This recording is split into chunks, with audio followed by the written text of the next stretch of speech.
নিয়োগের দাবিতে শাহবাগে আজও অবস্থান নিয়েছেন প্রাথমিকের সুপারিশপ্রাপ্ত সহকারী শিক্ষকরা। এ নিয়ে আরো জানাতে শাহবাগ থেকে যোগ দিয়েছেন সহকর্মী খালেদ রায়হান।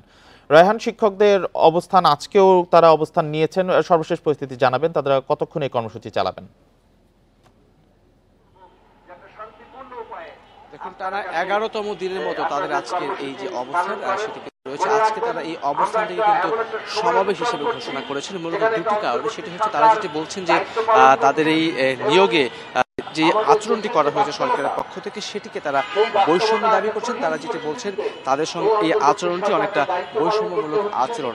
একই সঙ্গে তারা যেটি বলছেন যে গত বৃহস্পতিবারে তাদের উপর যে লাঠিচার্জ করা হয়েছে, যেখানে নারী শিক্ষিকা যারা রয়েছেন তাদের উপরে পুলিশ লাঠিচার্জ করেছে, মূলত সেই অভিযোগের ভিত্তিতে আজকের এই সমাবেশ কিন্তু তারা করছেন। যে সব মিলে ৬,৫৩১ জন সহকারী শিক্ষক এবং শিক্ষিকা যাদের নিয়োগ আসলে হাইকোর্টের মাধ্যমে বাতিল করা হয়েছে, তারা কিন্তু আজকে এই 11 দিনের মতো এই তাদের যে অবস্থান কর্মসূচি সেটা তারা পালন করছে। তারা যেটা বলছেন যে এর মাঝখানে তারা কয়েক দফা প্রধান উপদেষ্টার বাসভবনে যেতে চেয়েছেন, তারা সংশ্লিষ্ট সরকারের যারা রয়েছেন তাদের সকলের সঙ্গে কথা বলেছেন, কিন্তু চূড়ান্ত কোনো সুরাহা না পাওয়ার কারণে তারা কিন্তু এখানে অবস্থান করছেন। এবং তারা যেটা বলছেন যে তাদের চাকরিতে পুনর্বহাল না করা পর্যন্ত তারা তাদের এই যে আন্দোলন সেটি তারা চালিয়ে যাবেন। এবং সেক্ষেত্রে তাদের উপর যে অত্যাচার করা হচ্ছে বলে তারা দাবি করছেন সেটিও তারা কিন্তু তীব্র প্রতিবাদ করেছেন। আমরা দেখেছি এর আগেও সরকারের সংশ্লিষ্ট কর্তৃপক্ষ একাধিকবার এটি নিয়ে বসছেন, এটি নিয়ে কথা বলেছেন। যেহেতু এটিতে হাইকোর্টের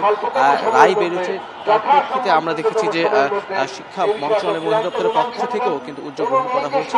মূলত এখানে যে সকল 6,500 শিক্ষক রয়েছেন তারা যেটি বলছেন যে তারা তাদের যে দাবি সেটি পুরো না হওয়া পর্যন্ত তারা কিন্তু এখানে অবস্থান করবেন। একই সঙ্গে গত পরশুদিন এবং তার আগের দিন তাদের উপর যেই লাঠিচার্জ করা হয়েছে, কাদানি গ্যাস নিক্ষেপ করা হয়েছে, কাদানি গ্যাসে তাদের উপর যেই পানি নিক্ষেপ করা হয়েছে সেটিরও তারা কিন্তু প্রতিবাদ করছে। এবং তারা ঢাকা এবং চট্টগ্রাম এলাকার বিভাগের যে সকল শিক্ষকরা রয়েছেন তারা কিন্তু আজকে এখানে সমাবেশ করছে। তারা যেটি বলছে সরকারের সিদ্ধান্ত না পাওয়া পর্যন্ত তারা কিন্তু সড়ক ছাড়বে না। তবে আমরা দেখেছি যে গত 3 দিন ধরেই তারা কিন্তু সড়ক আটকাচ্ছে না, সড়ক না আটকে শাহবাগের এই জায়গাতে বসে তারা কিন্তু তাদের যে অবস্থান কর্মসূচি, তাদের যে সমাবেশ সেটি তারা পালন করছে।